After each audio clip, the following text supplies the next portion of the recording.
ఈరోజు మన జిల్లా ఎస్పీ గారు ఒక చక్కటి కార్యక్రమాన్ని నిర్వహించారు.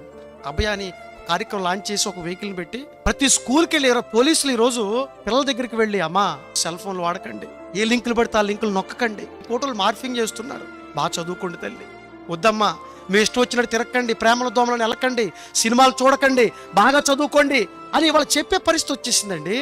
టీచర్స్ ఏమన్నారు తెలుసా అండి? మాట వినటం లేదండి. తల్లిదండ్రులు వచ్చి మా పిల్లలు చదువు రాకపోయినా పర్లా, మా పిల్లలంటే మీరెవరు అడుగుతున్నారట. వీళ్ళు ఇంటికాడ చెప్పరు, ఇంటికాడ చెప్పరు, స్కూల్లో కూడా చెప్పనివ్వరు. ఇంకెలా బాగుపడతారయ్యా నీ పిల్లలు? నువ్వు సిగ్గుందా అండి ఈ సమాజానికి? గుండెల బాధకు ఏడుస్తావే. తర్వాత వాడు ఏం చేస్తే చేయటం, వాడు సిగరెట్ తాగితే వీడు సిగరెట్ తాగటం, వాడు వంగి నడితే వంగి నడతాం, ఆడు పడుకుంటే వీడు పడుకోవటాడు, వంగితేడు వంగటం, ఆడు పాడు చేస్తే ఈడు పాడు చేయటం. నా సినిమాల్లో ఏముంది చెప్పండి?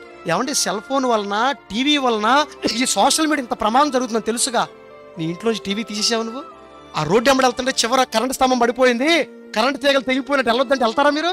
ఎందుకు వెళ్ళరు? కరెంటు చాక్ కొడితే కాకిలా కొట్టుకు చస్తావు గనక. దేవునికి దూరం అయిపోయి సమాజం వలన సమాజం సర్వనాశనం అయిపోతుందని తెలిసిన ఇంట్లో టీవీ ఎందుకు తీయలేదు నువ్వు? ఎందుకు సెల్ ఫోన్ ఇస్తున్నావు నీ పిల్లలకి? తప్పు నీది కాదా?